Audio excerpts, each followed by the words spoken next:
Boa tarde, é um prazer estar aqui como moderadora dessa mesa, no ciclo de palestras 2, promovendo conhecimento científico em arte sacra. Gostaria de agradecer o convite da professora doutora Márcia Valéria Rosa, professora Maria de Fátima Caraza, e para a gente dar início, fazer a apresentação, então, da Ruth Levi, que é doutora em Artes Visuais pela Universidade Federal do Rio de Janeiro, 2003, mestre em História da Arte pela Universidade Federal do Rio de Janeiro, pós-graduada do curso de especialização em História da Arte e da Arquitetura no Brasil, PUC, Rio de Janeiro, graduada em Museologia pela Unirio e em Arquitetura e Urbanismo pela Universidade Federal Fluminense. A conversa hoje vai ser muito boa. Ruth, seja bem-vinda, estamos aqui para ouvi-la. Muito obrigada, Raquel. É um prazer muito grande estar aqui. Quero agradecer especialmente o convite da Márcia Valéria para poder apresentar um pouco da Casa Museu Eva Clabin e seu acervo de arte sacra. Também professora Maria de Fátima Caraza, e parabenizar por esse trabalho fantástico que vocês têm feito agora online, né, devido à situação atual, mas é um trabalho de fôlego, inclusive, porque tantas semanas com um conteúdo tão fantástico, e eu tive a oportunidade já de acompanhar algumas das... Não ao vivo, infelizmente, mas depois eu vou lá e procuro e ouço, porque realmente tem sido fantástico. Então, parabenizo e agradeço muito a oportunidade de estar aqui hoje para falar sobre o acervo da Eva Clabin, sobre a Casa da Lagoa, no Rio de Janeiro. Eu tive assim, a ideia de começar mostrando a casa, convidando vocês para um tour, porque tem pessoas que não conhecem, nunca visitaram, e aí me ocorreu que seria interessante a gente poder estar dentro da casa de alguma forma, mesmo que virtualmente. Então, eu vou compartilhar a tela aqui para convidar vocês para a gente entrar na casa. Deixa eu ver onde... Espera só um minuto. Aqui.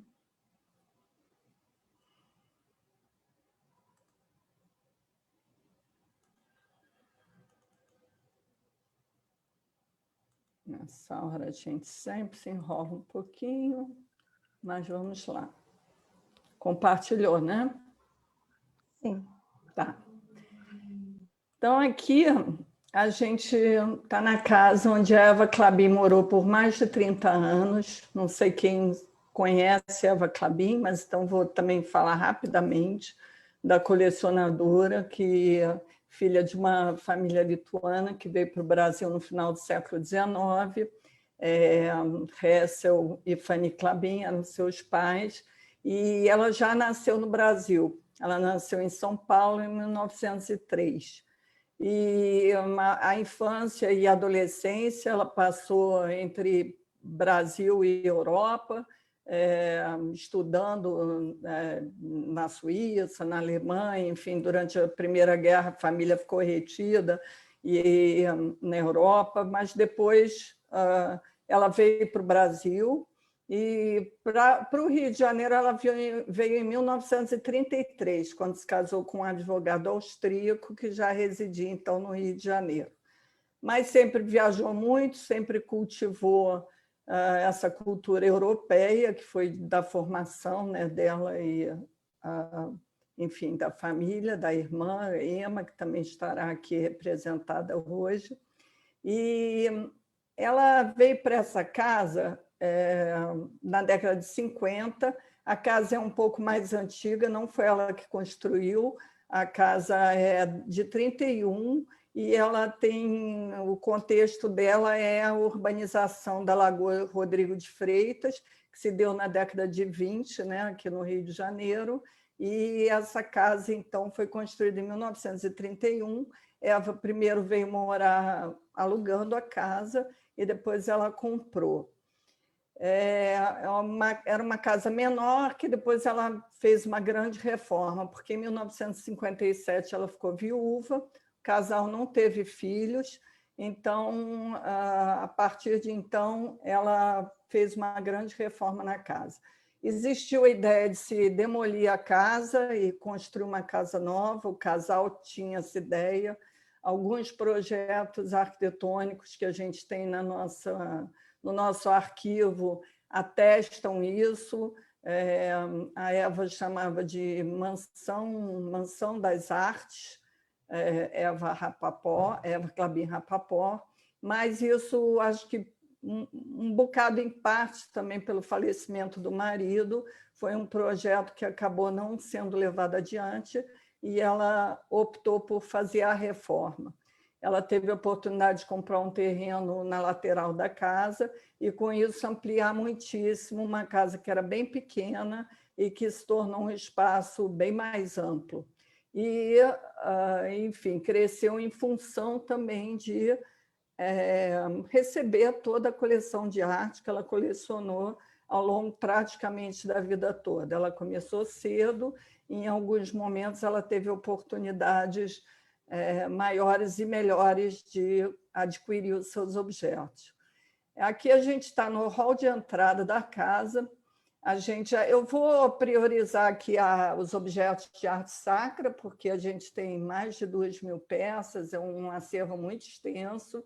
Ela tinha um gosto muito eclético, então uma das características da casa que vocês vão observar é justamente a convivência entre peças de diferentes períodos, diferentes procedências, e a arte sacra ela está inserida nesse contexto, e num contexto de casa-museu. Então, isso eu acho muito interessante, porque dá uma característica bem peculiar ao acervo de arte sacra.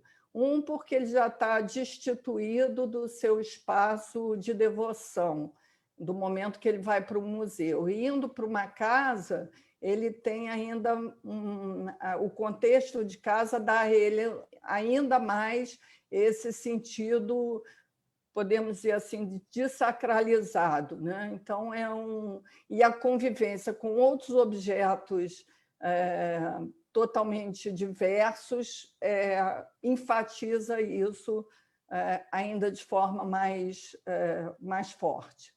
Mas aqui, então, acho assim, o hall de entrada, esse hall de entrada dá já esse contexto de forma bastante interessante, porque a gente tem aqui essas 2 lâmpadas de procissão, que são das pouquíssimas peças brasileiras na coleção. A gente praticamente, Eva Clabin não comprou peças brasileiras, mas essas são de prata baiana. E a gente tem aqui no centro uma pintura do Lazar Segal, vou abrir aqui só mais um pouquinho para vocês poderem ver a Lucy na rede. E o Segal ele acabou sendo parente de Eva, né, porque foi casado com uma prima da Eva Clabin. Mas eu já chamaria aqui a atenção para esse contexto em que o mobiliário, a gente tem a porta de entrada aqui, especificamente ela está aberta, então a gente só vai poder ver aqui a parte de cima, mas a parte de baixo, por dentro, ela é dessa mesma boiserie aqui. Então, essas peças do gótico tardio não obrigatoriamente são sacras, mas dão já um caráter, vamos dizer assim, austero aqui para esse hall de entrada, quebrado com essa pintura aqui lânguida da Lucy, que era a modelo preferida do Segal, e que se encontra aqui dando as boas-vindas. Aí eu vou mudar aqui de ambiente para o hall principal, onde a gente vai ter uma sequência também de objetos ou devocionais ou de arte religiosa.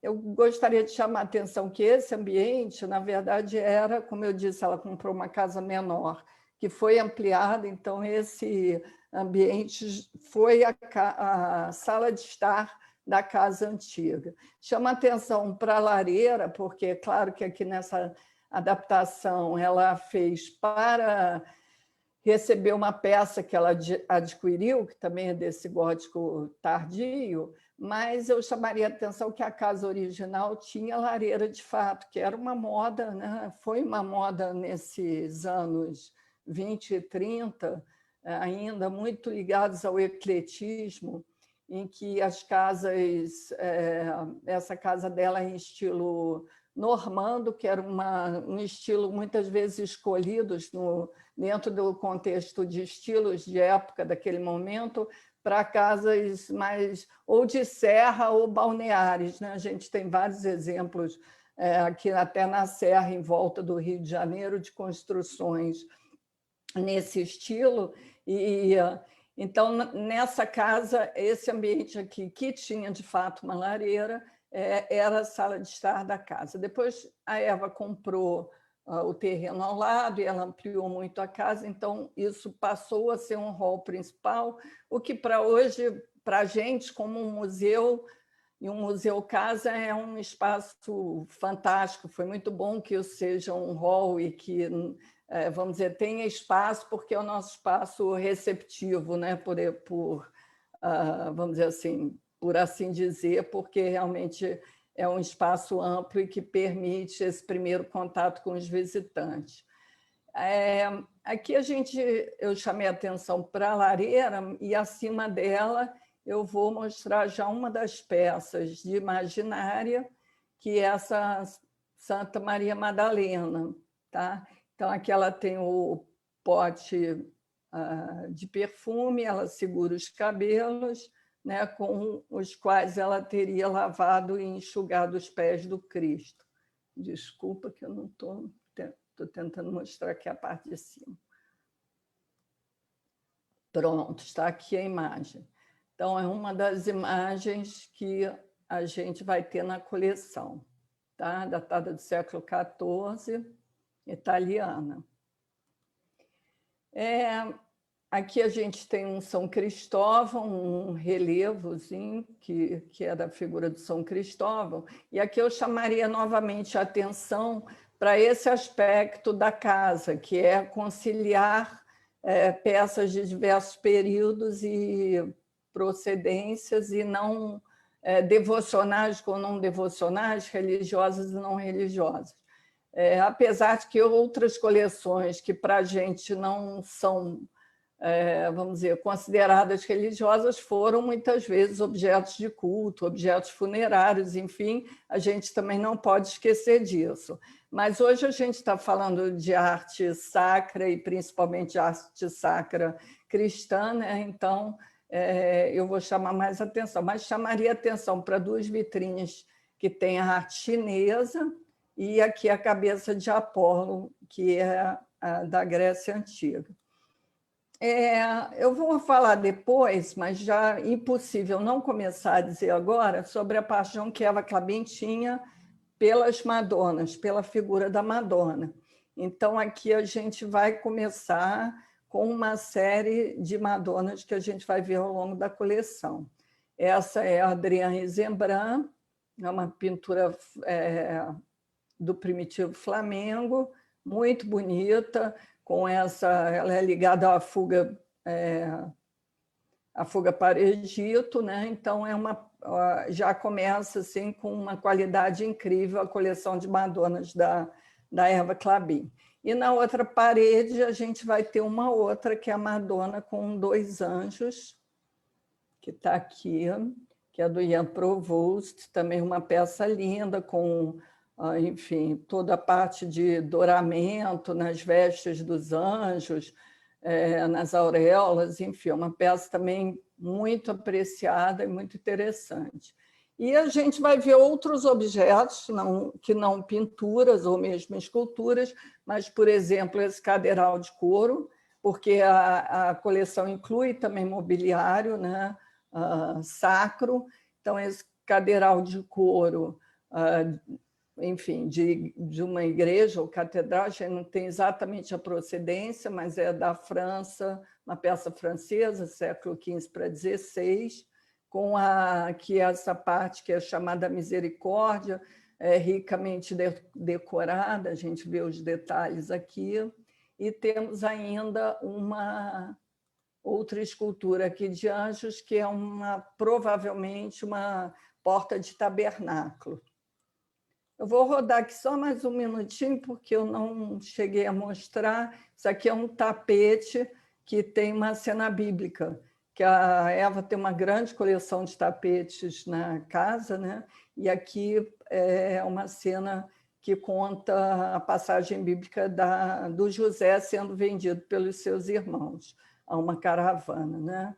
Então, aqui a gente já tem esse contexto já bem firmado da arte sacra na casa, porque é um ambiente onde as pessoas são recepcionadas e, de alguma forma, já estão imersas dentro da questão da arte sacra, mesmo que muitas vezes isso não seja nem perceptível, porque, como eu disse, o uso da casa e faz com que isso, muitas vezes, não leve a pessoa a essa questão da fé, da devoção, por ser um ambiente neutro nesse sentido. Na grande sala Renascença, que é a que a gente vai passar agora, aí sim a arte sacra também tem um grande domínio, apesar de ver em outras vitrines, em outros objetos, com cultura faz muito presente. A gente comparando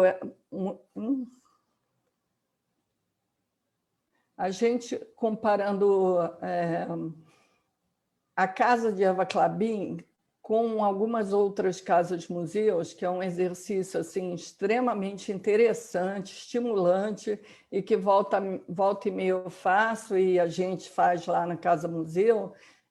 Uma das coleções que tem muita proximidade é da Isabella Gardner, né, em Boston, nos Estados Unidos.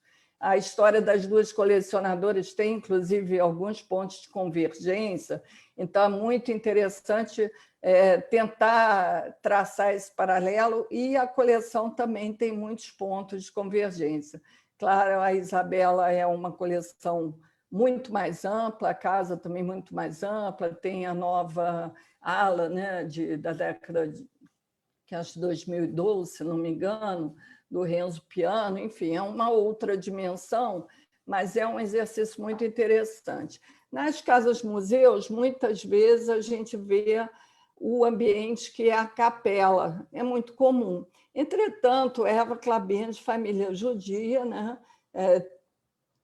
ela colecionou arte sacra sem nenhuma barreira desse tipo, evidentemente, para a coleção.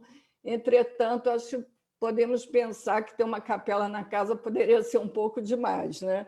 Então, isso não existe, esse ambiente, mas a gente pode ver na Isabella, pode ver, por exemplo, eu vou até depois mostrar na outra parte que eu vou apresentar em Lisboa, né, na Casa Museu Medeiros de Almeida. É muito comum que a reunião de peças sacras numa casa-museu acabe levando à formação e à criação de uma capela. Eva Klabin não tem isso, mas se você olhar essa sala num sentido, vamos dizer, essa é uma das salas que foi construída depois, e ela foi construída, deixa eu tentar aqui dar um zoom, ela foi construída muito em função desse retábulo que fica no fundo da sala, com essa grande perspectiva, né? A sala tem esse ponto de fuga que é esse retábulo, e é uma peça italiana também,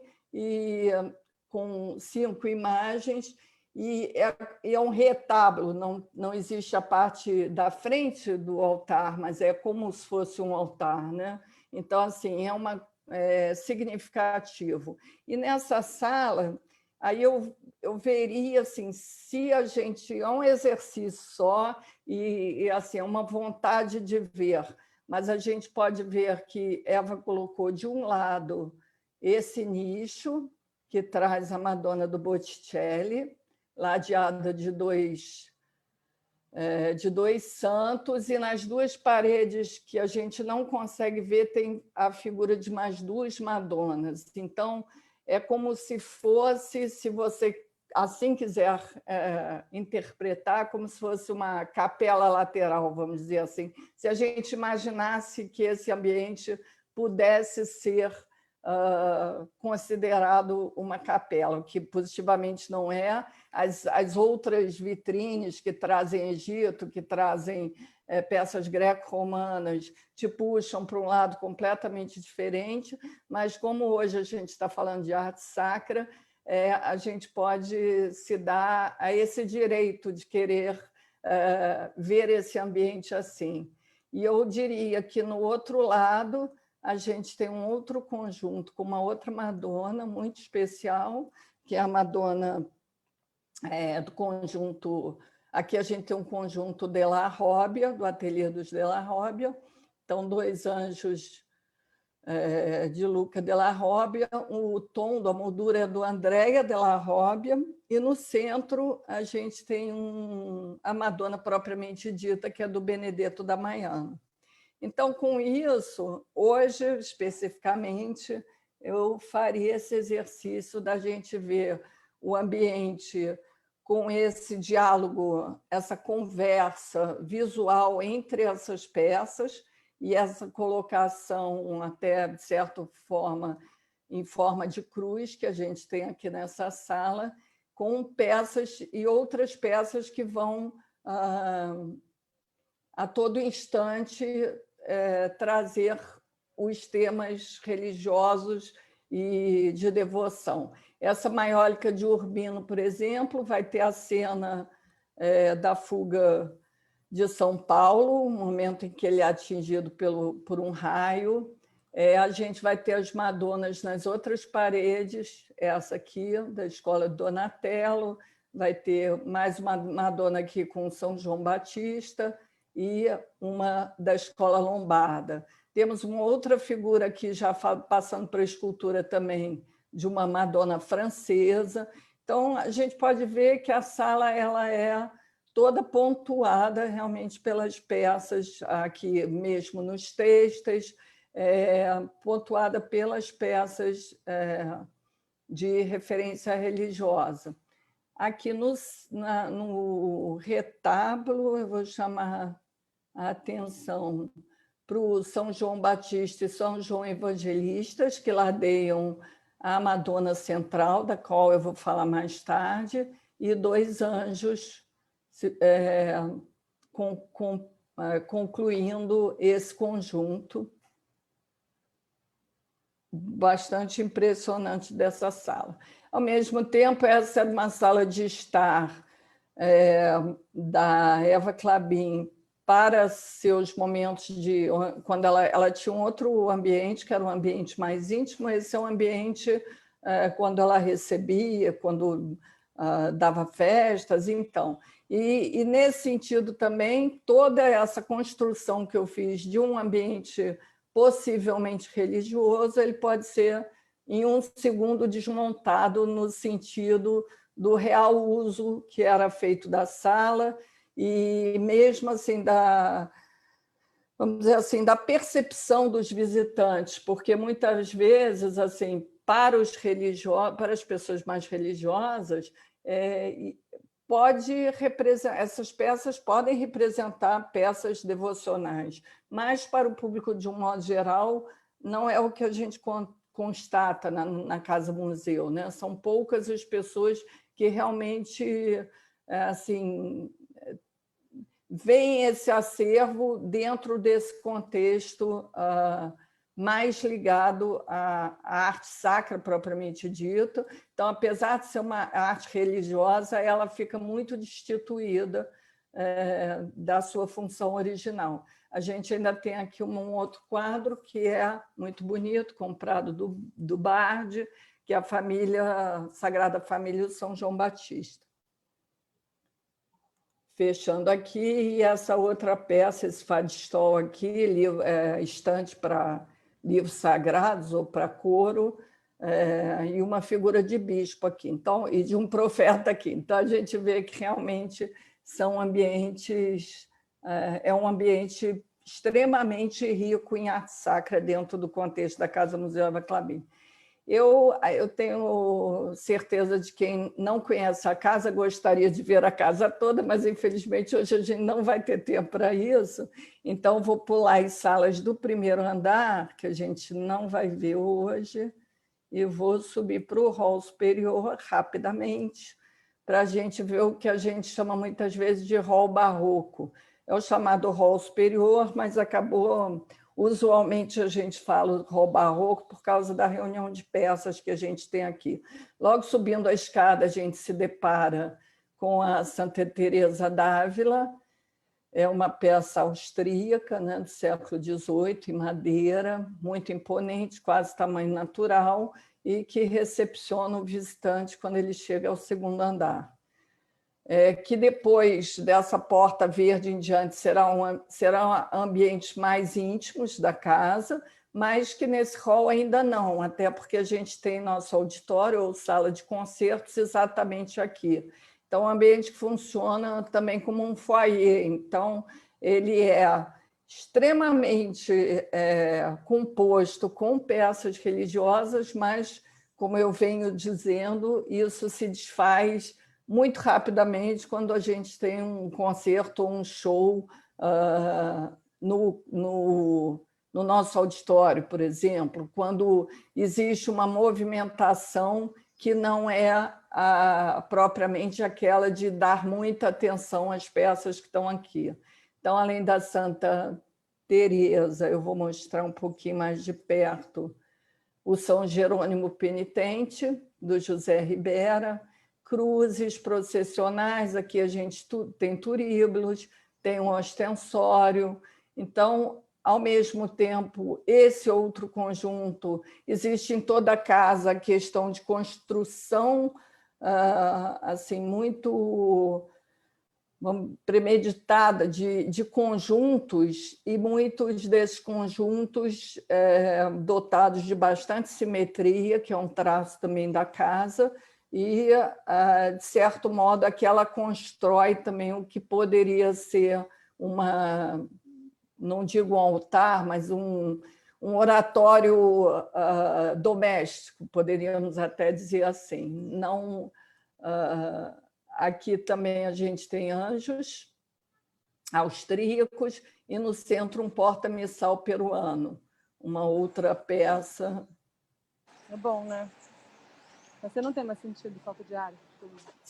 Tem alguém conversando aí. Ladeando aqui,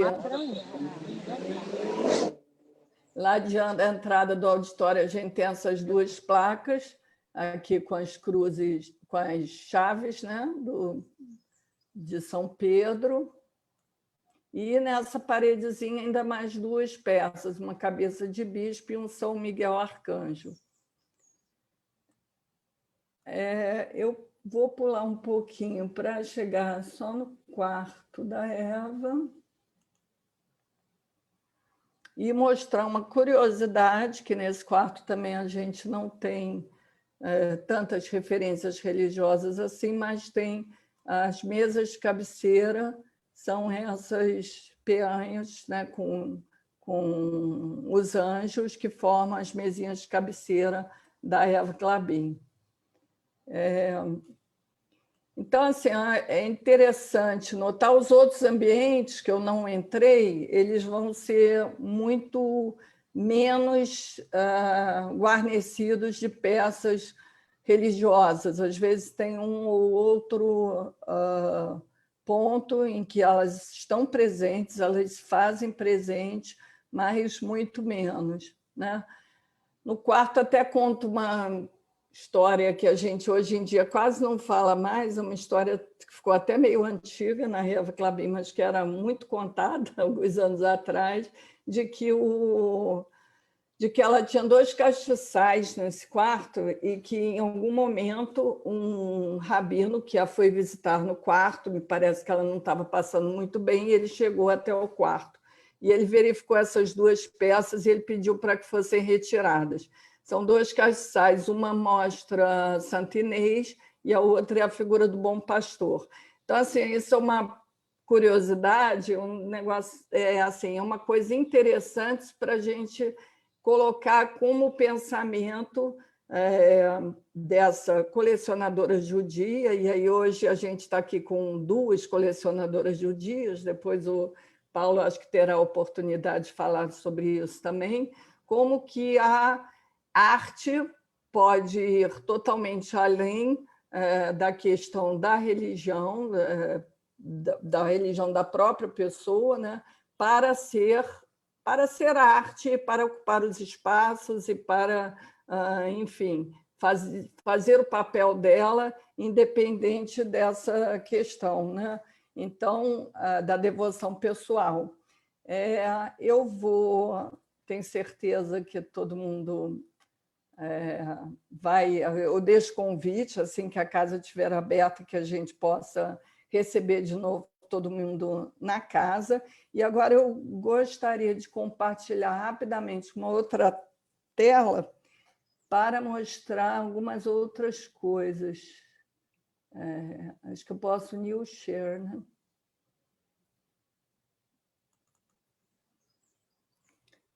Agora eu vou detalhar, assim, dentro desse contexto todo de arte sacra que eu mostrei muito rapidamente, porque hoje tem que ser rapidamente, mas que incluiu pinturas, incluiu esculturas, objetos litúrgicos propriamente ditos. Ela tem também tecidos, alguns têxteis, paramentos na coleção, o mobiliário, que eu nem mostrei tudo, mas existem algumas outras peças que também são ligadas à arte sacra, mas eu diria, a gente poderia dizer, e isso é um consenso, de que Eva Clabin tinha uma paixão especial pelas Madonas. Então, são muitas das Madonas na coleção, tanto com pinturas como esculturas, e a gente tem muito assim, a percepção, por exemplo, dos visitantes, quando se deparam com essa enorme quantidade de Madonas, com a questão da Eva não ter tido filhos. Isso é uma questão assim, muito uma questão que incide muitas vezes,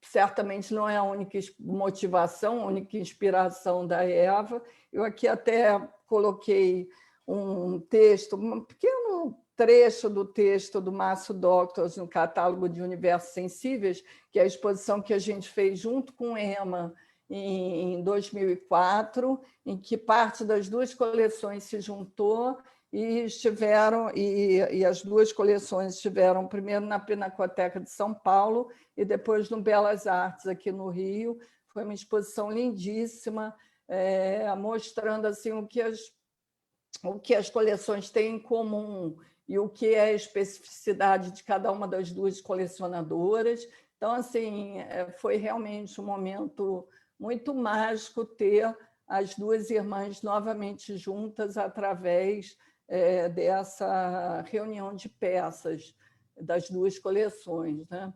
Então, assim, e aqui ele diz, esse texto do Márcio no catálogo de Universos Sensíveis, fala justamente até assim, que por uma pessoa de ascendência judaica, o sentido do nascimento de Jesus não teria nem tanto significado, mas o significado vem pela ideia de que na iconografia o que era buscado é a questão da maternidade como origem da vida como um todo, né? Então, isso é um trecho que eu acho bonito e que eu repito aqui. Deixei aí indicado, não é para ler agora, mas está indicado. E aí eu vou entrar numa questão que é a das Madonas, que eu já entrei, aliás, mas eu vou entrar na questão da nossa quarentena. A gente ainda está com a Casa Museu fechada, né, por conta da pandemia, e então a gente tem trabalhado 100% online, com toda a nossa programação online, e a gente tem feito esse movimento da nossa casa na sua casa, com exposições, séries de vídeos. A gente já tinha uma newsletter, mas agora ela tomou uma importância muito maior. temos feito nossas próprias lives musicais, participado de lives a convite de outras instituições, como hoje, enfim. E aí eu queria deixar registrado aqui que as Madonas da coleção Eva Clabin estão numa exposição virtual que foi criada durante a pandemia, criada pelo nosso museólogo, Diogo Maia, e que está lá no nosso site disponível. Então, quem tiver maior interesse sobre as Madonas da coleção Eva Clabin vai ter ali uma bela demonstração. E Universos Sensíveis também, essa é uma exposição que foi realizada em museus, mas que hoje virou também uma exposição virtual por conta da quarentena. Então, também foi o material da exposição Universos Sensíveis, foi reunida pelo Diogo para constar do nosso site e poder ser justamente apreciada a qualquer momento. E aí eu vou aproveitar para falar só mais um pouquinho do... Aqui está uma página de Universos Sensíveis, em que tem um texto do Márcio, A Maternidade como Origem, que é um dos capítulos que o Márcio escreve para o catálogo dessa exposição. E aí eu vou aqui passar rapidamente por mais duas atividades, 2 programas que a gente desenvolveu durante a pandemia e que tem sido extremamente interessante, estimulante. Uma delas é a série Parla. E a série Parla deu até um pouco a tônica do que eu vou falar a partir de agora, justamente por quando a Márcia Valéria me convidou para participar aqui dessa live, a gente tinha acabado de lançar esse vídeo do Parla da Madonna do Menino Travesso, ou dos Meninos Travessos.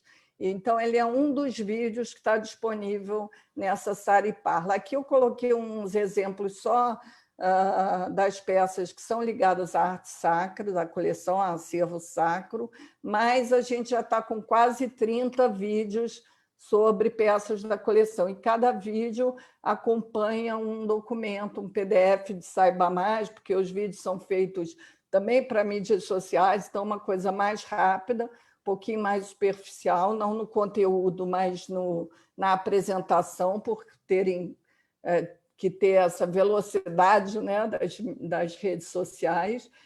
Mas existe o documento que acompanha e que tem esse caráter assim, mais da bibliografia, as referências bibliográficas e maiores informações, tanto sobre os autores das peças quanto sobre as próprias peças. Então, essa série tem contado com a pesquisa do Tiago Erdi, que é do nosso programa de educação, o Carlos Miguel, que é o nosso coordenador do educativo, faz o roteiro, a locução, e a Catarina Cossá, que é quem realmente realiza os vídeos, edita, etc.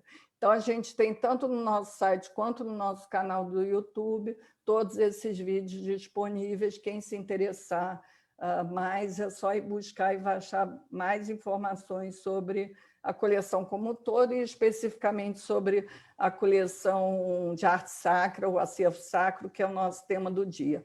E aí eu vou aproveitar para fazer só mais um merchanzinho, que é a segunda série que a gente tem, uma outra série de vídeos que a gente tem, que a gente desenvolveu agora na pandemia, e que é uma série muito legal, muito gostosa, com licença,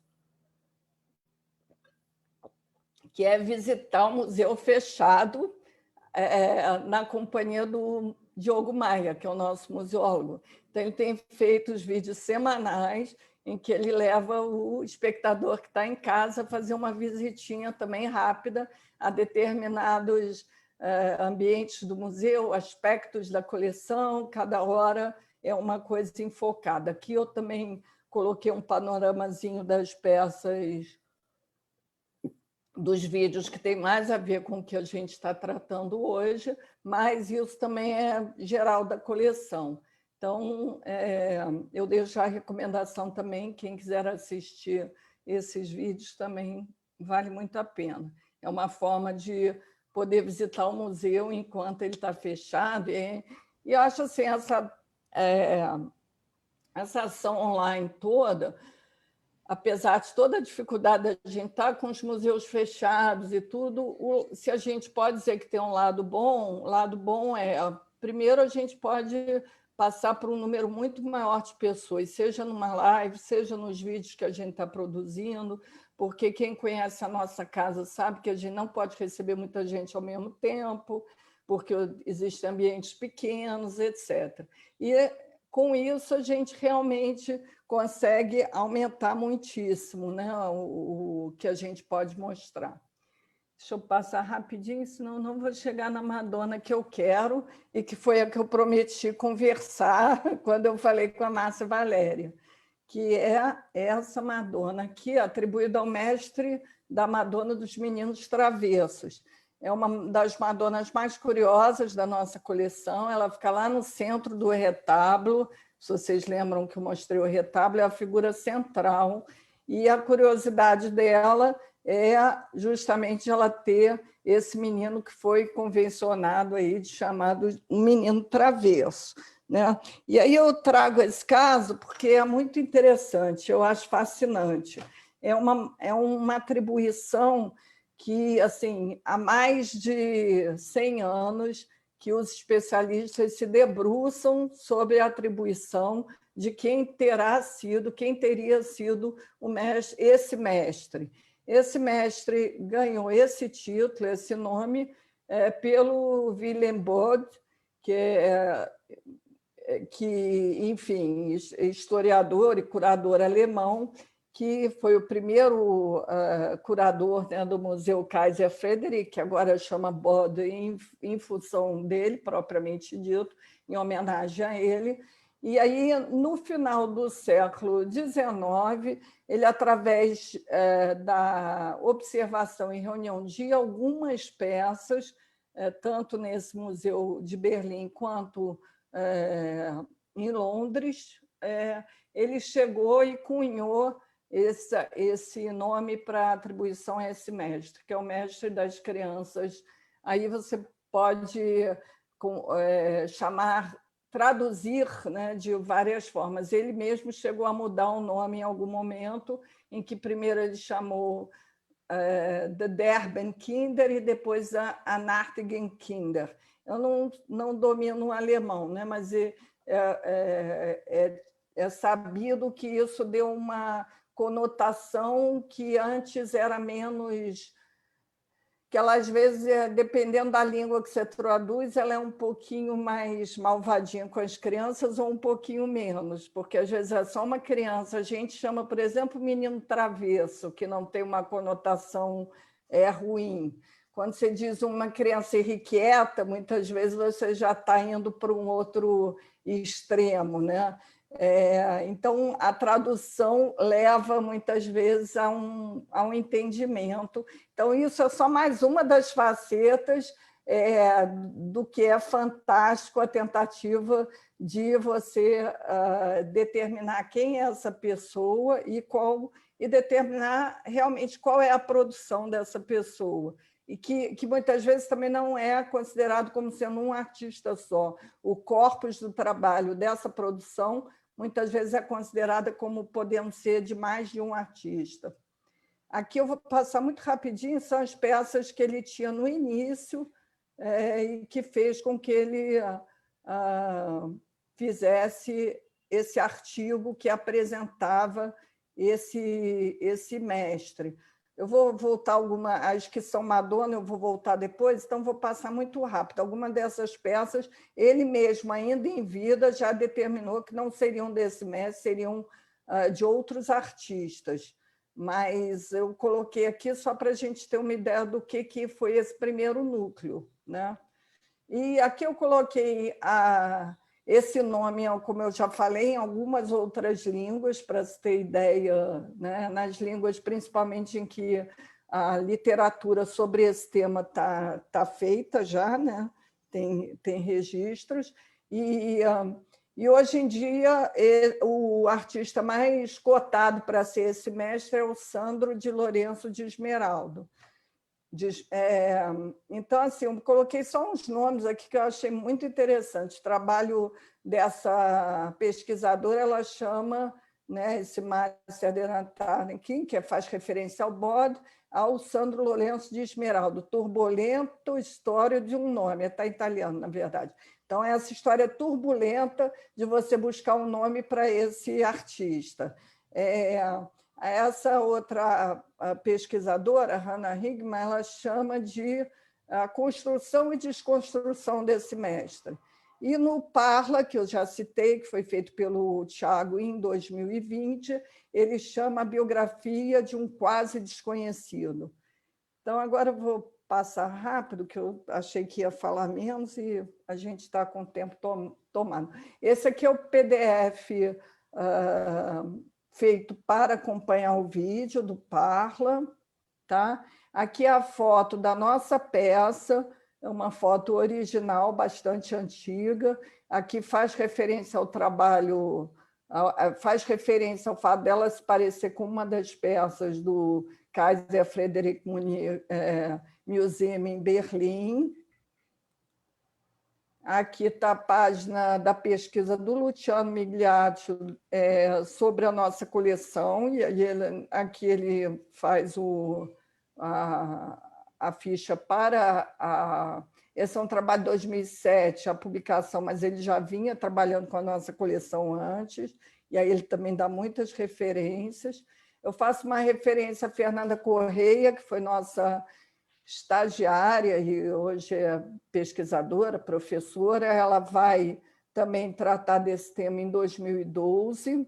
E aqui essa imagem do MASP vai me ajudar a levar, eu vou passar também muito rápido, que eu estou preocupada com o tempo, mas a questão da iconografia da Virgem do Leite, ou da Virgo Lactans, que teria relação com a nossa Madonna, no sentido em que o menino travesso descobre o seio da mãe, né? Então, para ser amamentado, aleitado, ele não está na pose clássica, na forma iconográfica clássica das Madonas do Leite, mas ele tem essa situação da mãe com o seio despido. E aí eu coloquei aqui os exemplos mais clássicos, isso tudo. Alguns deles estão no documento lá do Parla, então vocês podem ver com calma. Também são obras de conhecimento geral. Então, a Madonna Lita, aqui a Madonna do Van Eyck, também aleitando, o díptico de Melun, esse extremamente interessante, a forma mais fantasiosa, e como é o díptico, o outro lado, como é tratado de forma muito mais realística. Esse que é justamente o Gianpetrino, que aí deu origem a um trabalho também da Fernanda Marinho, que também foi nossa estagiária, e ela apresentou também para a gente na Casa Museu, em 2011, esse trabalho dela, num programa que a gente chamava Plataforma de Pesquisa, que era um programa de divulgação de teses em arte. Aí aqui eu faço referência a ela também, muito orgulho das nossas ex-estagiárias e que brilham agora aí no campo da pesquisa e no campo acadêmico. Passei demais. Aqui vamos para o museu, Casa Museu Medeiros de Almeida, que está assim, bem próximo de mim, porque eu visitei no ano passado e fiquei realmente encantada. E, curiosamente, são 3 Madonas, que eles chamam lá Maria Lactans, né? nesse museu. Então, isso também achei uma coisa bem curiosa e acabei inserindo aqui. Então, essa é uma, essa outra de origem flamenga é uma outra. E aqui uma terceira da oficina do Rubens, e essa eu vou chamar a atenção aqui por uma coisa muito interessante, que é onde ela está colocada na casa, que é esse próximo slide. E aí eu gostaria de perguntar para vocês se existe uma coisa mais descontextualizada para uma Madonna do que essa sala, né? Ao mesmo tempo em que ela preside a sala de alguma forma, se você olha os outros objetos e o ambiente, não para ela, é totalmente inusitada a presença dela aí, né, nesse ambiente. Então, eu coloquei aqui porque realmente me chamou muita atenção. Não resisti à tentação de colocar a capela e a anticapela da Casa Medeiros de Almeida, porque faz referência àquela primeira ideia que eu falei, né, da construção de capelas nas casas-museus. E aí eu volto aqui para a nossa Madonna, só para dar um pouquinho, não vou me estender muito, só para dar um panorama do estudo, porque esse primeiro agrupamento inicial do Bode, que ele próprio já descartou logo de início algumas peças, o quanto que isso tem sido consolidado e crescido ao longo das décadas, com outros estudiosos que vão se dedicando a essa questão dessa atribuição a essa Madonna, e quanto que se tem, vamos dizer assim, o esforço que tem havido para que se haja uma efetiva identificação do artista ou dos artistas relacionados a essa atribuição. Que, como vocês viram, não é só de Madonas, ele ficou com esse nome porque as Madonas chamam mais atenção. Então, são mais curiosas pelo fato de ter esse menino tão diferente, né? Tão especial e específico. Aí eu vou citar o Pope Renessi, porque ele tem essa importância, ele relata justamente essas Madonas. Vou citar essa dupla de pesquisadores, Butterfield e Franklin, que já falam do Sandro de Lourenço de Esmeraldo, um pouquinho aqui mais do Andrew Butter. Aqui vou citar o Philippe Sénéchal, que também é um grande, que ele fez essa biografia do Giovan Francisco Rustich, que, na verdade, já foi uma das pessoas a quem esse nome foi ligado, o Madonna dos Meninos Travessos já recaiu, essa atribuição já recaiu sobre o Rustich, então aqui o Felipe também se aprofunda mais nisso.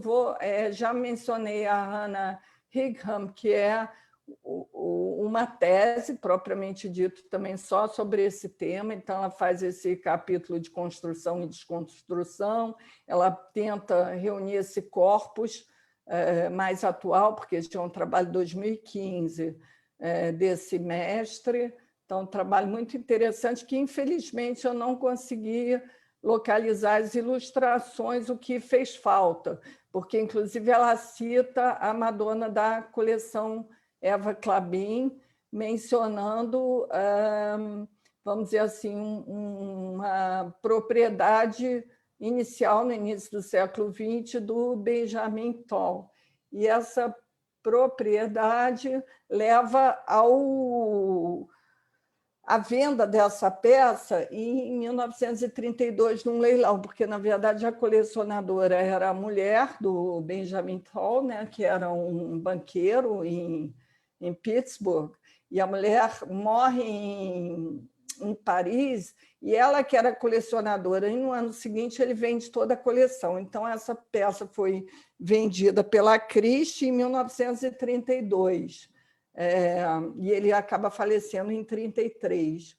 E isso consta também é citado pelo Pope Renessi, apenas que ele não cita que ela está na Eva Clabin. Possivelmente não existia ainda esse conhecimento, né, que vai ser citado por ela. Aqui ainda é o trabalho dela, só que ligado ao Museu de Amsterdã, um artigo. Isso aqui é um vídeo em que uma pesquisadora italiana discorre longamente sobre toda essa questão, muito interessante também de assistir. Ela que chama de uma história turbulenta de um nome, e é muito interessante que ela vai fazendo todo esse caminho, né, dessa atribuição, E aqui a obra mais recente de todas, que é de 2020, que é do pesquisador Lorenzo Príncipe, e ele mostra aí não só, na verdade, a publicação nem é sobre as Madonas,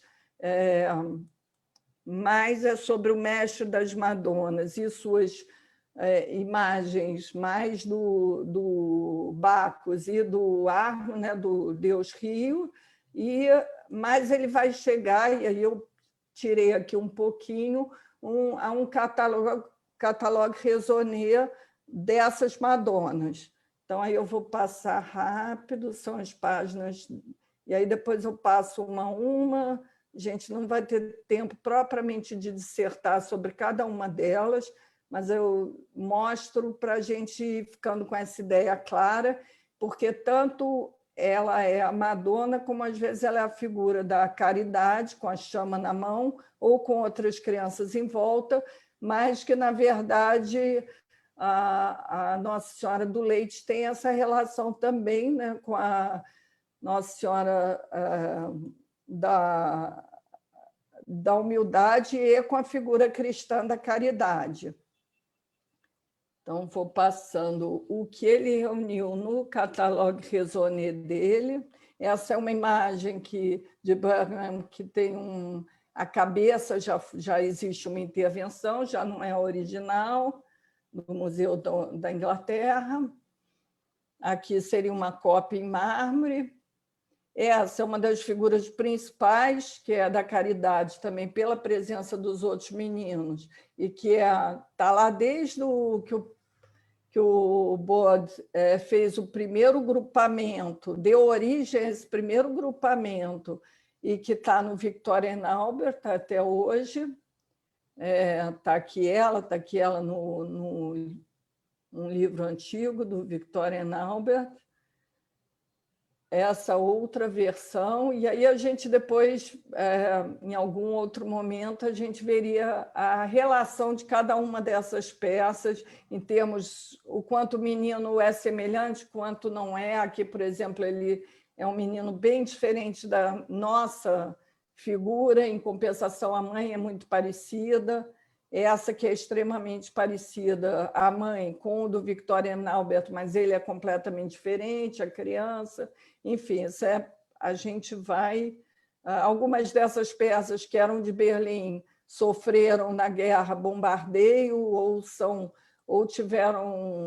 foram danificadas, algumas foram mesmo destruídas. Existe essa peça no Metropolitan, que também estaria dentro desse corpus. Aqui já seria uma dúvida. Então, isso é todo o material que o Lorenzo Príncipe reuniu nessa última publicação de 2020, e aqui está justamente no Rio de Janeiro, a Fundação Eva Clabin, a venda pela Christie's em 1932, a presença da referência dela no Senechal e no Luciano Migliaccio.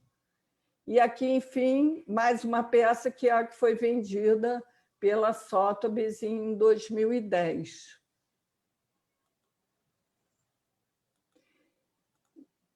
E aí, assim, eu queria agradecer a oportunidade tanto de mostrar a casa, porque é uma oportunidade única nesse momento que a gente está que a gente não está podendo ir ao museu, e também de falar da paixão pelas Madonas e muito especificamente dessa Madonna, porque eu acredito que a questão da pesquisa e das atribuições são questões muito ligadas a coleções de um modo geral e especialmente ligadas à questão do colecionismo privado, em que as compras muitas vezes são feitas, vamos dizer assim, impulsionadas pelo gosto, não obrigatoriamente a colecionadora